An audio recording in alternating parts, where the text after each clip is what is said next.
కిషన్ రెడ్డి గారికి, వేదిక మీద ఆశీర్వైనటువంటి ఇతర పెద్దలకు, ఈ కార్యక్రమంలో పాల్గొనడానికి చేసినటువంటి హైదరాబాద్ ప్రజలకు అందరికీ కూడా హృదయపూర్వక నమస్కారాలు తెలియజేస్తున్నాను. యోగా అనేటువంటిది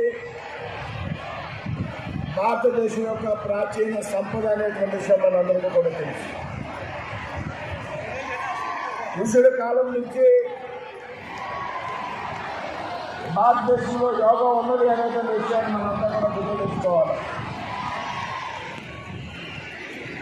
అయితే భారతదేశంలో సంపదగా ఉన్నటువంటి యోగాని ప్రపంచానికి పరిచయం చేసినటువంటి వ్యక్తి భారత ప్రధానమంత్రి నరేంద్ర మోడీ గారు అనేటువంటి విషయం కూడా గర్వపడాలి. 2014లో భారత ప్రధానమంత్రిగా నరేంద్ర మోడీ గారి బాధ్యతలు స్వీకరించాక ఐక్యరాజ్యసమితి సమావేశంలో జూన్ 21 అంతర్జాతీయ యోగా దినోత్సవంగా నిర్వహించాలనేటువంటి ప్రతిపాదన చేసినప్పుడు దాదాపు 175-180 దేశాలు ఆ ప్రతిపాదన అంగీకరించి జూన్ 21 అంతర్జాతీయ యోగా దినోత్సవంగా ప్రకటించడం భారతదేశం గమనించదగ్గటువంటి విషయం అనేటువంటి విషయం ఏమాత్రం కూడా అనుమానం.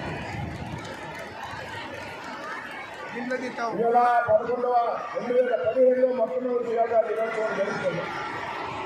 2025లో 11వ అంతర్జాతీయ యోగా దినోత్సవాన్ని పెద్ద ఎత్తున దేశంలో గ్రామాల్లో, మండలాల్లో, పట్టణాల్లో, హైదరాబాద్ లాంటి మహానగరాల్లో జరుగుతూ ఉన్నది.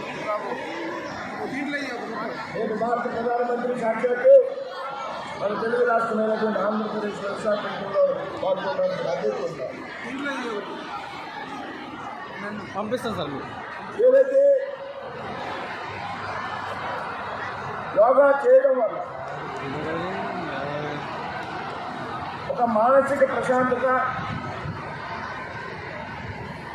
మానసిక ఒత్తిడి తగ్గేటువంటి అవకాశం, శరీర దారిద్ర్యం పెరిగేటువంటి అవకాశం, ఏదైతే మన దేహంలో ఉన్నటువంటి అవయవాలన్నీ కూడా సమతుల్యంగా పనిచేస్తాయి అనేటువంటి విషయంలో ఏమాత్రం కూడా అనుమానం లేదు. ఇది చాలా సందర్భాల్లో నిరూపించింది. యోగానే మన జీవితంలో ఒక అభ్యాసంగా భావిస్తాం.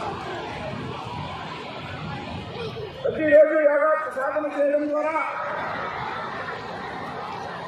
అనేక రోగాలు రాకుండా కాపాడుకునేటువంటి పరిస్థితి, వచ్చినటువంటి రోగాల నుండి బయటపడేటువంటి పరిస్థితి ఉంటుంది అనేటువంటి విషయం ఏమాత్రం కూడా అంటున్నాను. ఒక యోగా గురువు దాదాపు 128 సంవత్సరాలు వచ్చినటువంటి సంగతి కూడా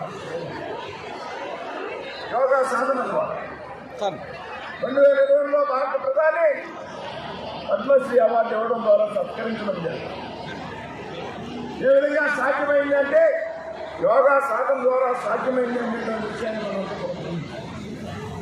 ఏదైతే యోగా ఉన్నదో శరీరాన్ని, మనసుని అనుసంధానం